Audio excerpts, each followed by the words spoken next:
Hi, I'm Dr. Betty Choi. I'm a pediatrician who's passionate about making learning memorable, relevant, and accessible. I'm also the mom of 2 young children. As a pediatrician and mom, I know that kids are naturally curious about their bodies, and talking to them about their bodies is one of the best ways we can empower them to be safe and healthy. From my own kids plus thousands of others from over the years, I've heard questions like, what do you see inside my ears?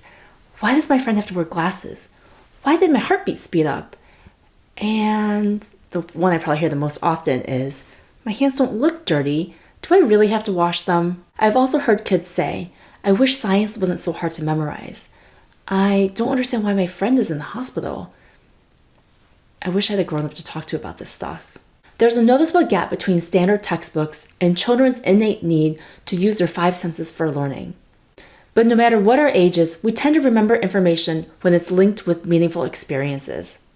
So here comes the Human Body Learning Lab book, where I share my years of knowledge from medical school and doctoring at Boston Children's and UCLA, plus my experience as a medical education expert and former homeschooling parent. In this book, I translate physiology into doable projects that kids can try with affordable materials they already have.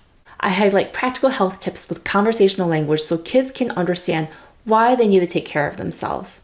Throughout the book, science and biology are presented through beautiful pictures and relevant facts to help kids say, I get it now, so that's what's happening inside my body.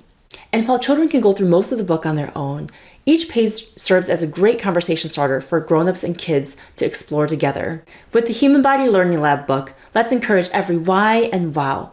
I'm so excited for your children, your families, and your students, and I'm so thankful to share the learning journey with you.